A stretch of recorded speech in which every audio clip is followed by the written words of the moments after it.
Hey, everybody. Thanks for jumping on the Dealership Fixit Podcast. Hey, tonight I do not have a guest live with me. It's just me talking.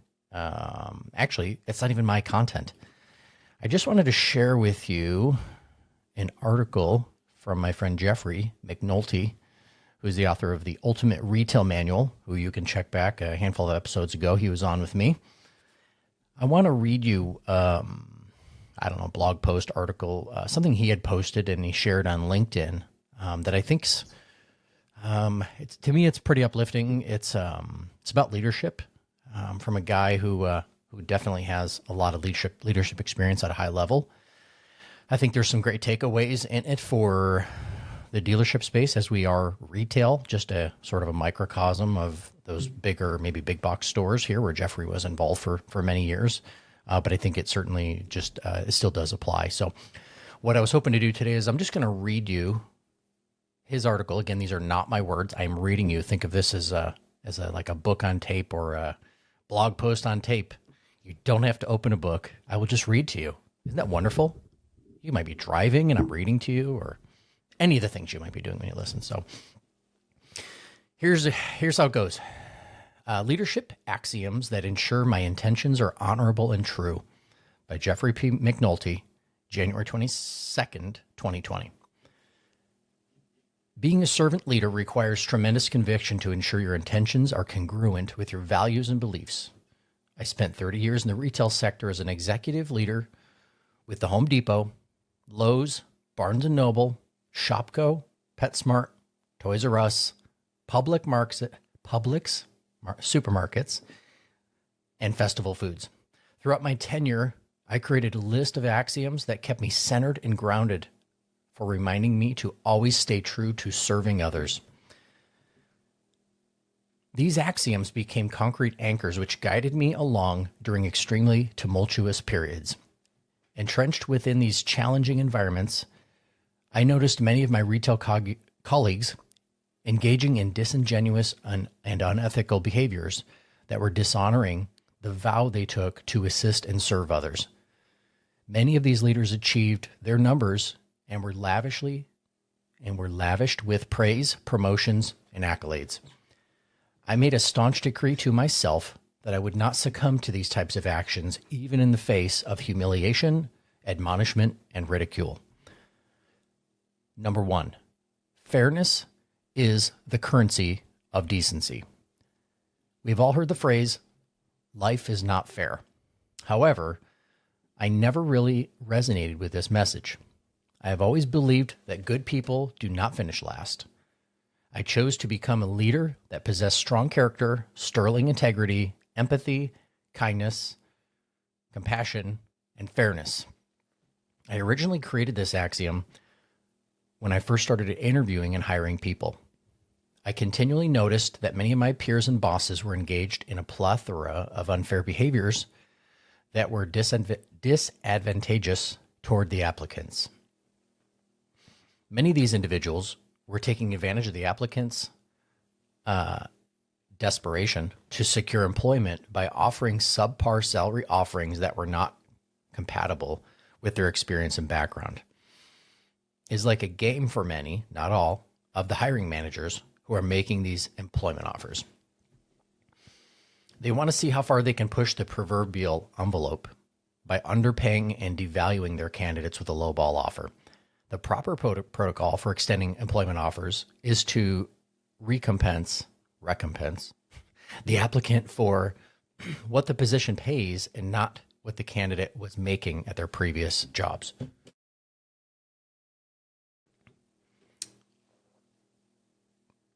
Flexibility is the oil that lubricates the hiring machine, and the hiring manager should always strive to remain reasonable with their salary offerings. Any company worth its salt should understand that this process is a give and take, which is supposed to be a negotiation. It is disingenuous to attempt to demoralize your future employees by offering a substandard salary, which should be a collaborative and transparent event that mutually benefits both parties. Number 2, an even exchange of energy. This anchor is near and dear to my heart. An even exchange of energy is a commitment that I made to always guarantee that I will put forth supreme effort in any commitment, engagement, relationship, or activity that I was involved with. I created this axiom when I was a new department manager, and I noticed that many, not all, other department managers and assistant managers were not upholding their commitment to serve and assist their employees. I always treated the opportunity of leadership with respect, reverence, and humility because I felt honored to guide and help others. It became apparently obvious that many of these individuals were abusing their leadership powers by failing to uphold their end of the bargain. These managers became deficient in mentoring, guiding, inspiring, and coaching their teams. I would hear comments like, "Now I can relax and hang out in the back. I don't have to work on the floor as much, and I hit the jackpot." I felt very uncomfortable around these conversations and openly challenged these individuals regarding their commitment to leading by example with their teams. This created a divisive environment that ostracized me from the managing clique. However, I stayed true to my convictions and continued along my path toward improving as a servant leader. Number 3, sincere, authentic, genuine, and engaged, or SAGE. As I continued my progression to becoming a better servant leader, I realized that most of the leaders I admired were authentic, humble, kind, and altruistic. I feel that it is advantageous to create axioms or anchors that create a hyper-focused perspective that will keep me centered and grounded for achieving my aspirations. I have always enjoyed helping others through my gifts of inspiration, motivation, coaching, mentoring, listening, and genuinely caring about people. Sincere, the first of those. A true leader must be sincere in their interactions with others. The definition of sincere is free from pretense or deceit. Our intentions dictate our actions, which create our sustained behaviors. The strongest way I know to lead others is through leading by example. I really enjoy helping others by showing them versus telling them, which creates a solid foundation for credibility.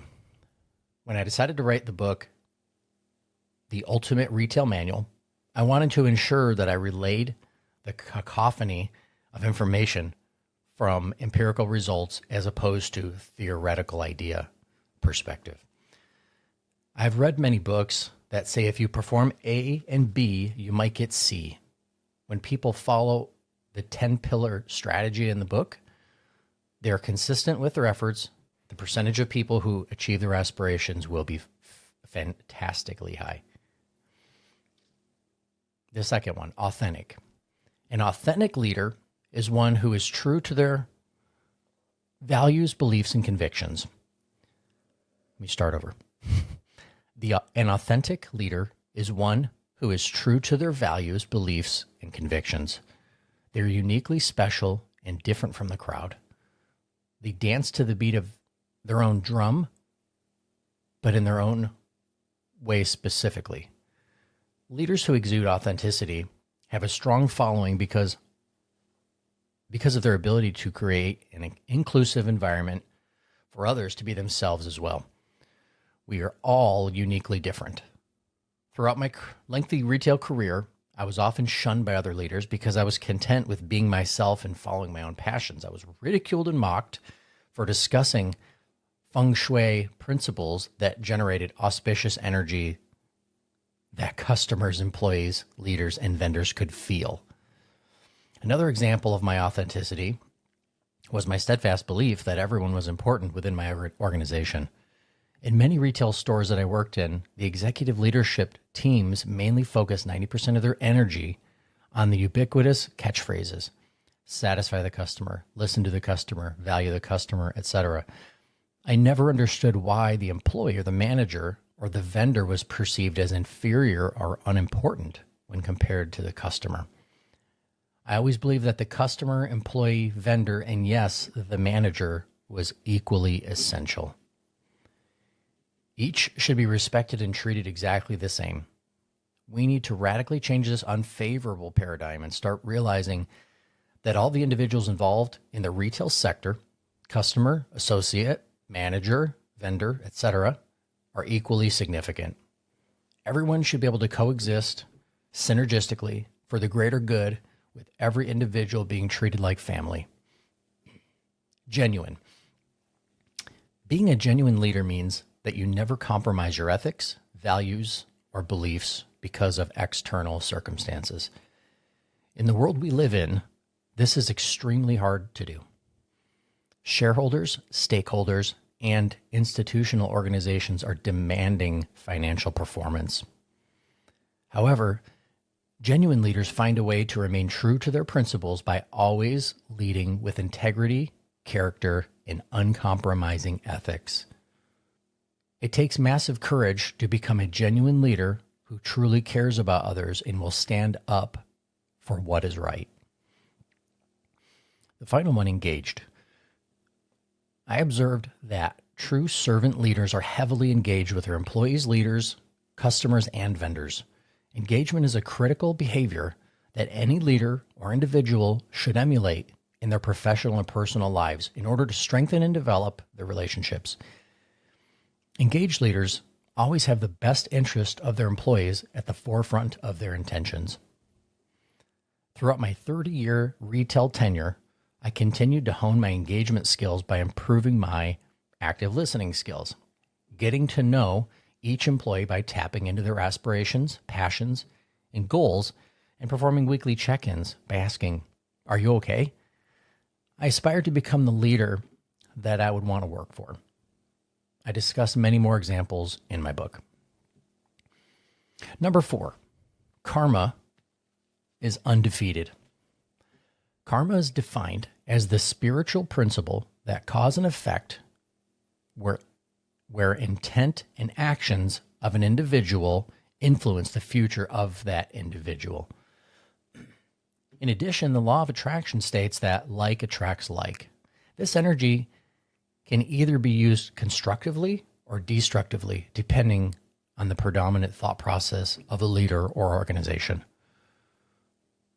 Organizational karma is how the intentions of the company generate the results the business can expect to receive. Positive or altruistic intentions usually lead to long-term success, while negative, deceptive intentions can create short-term victories.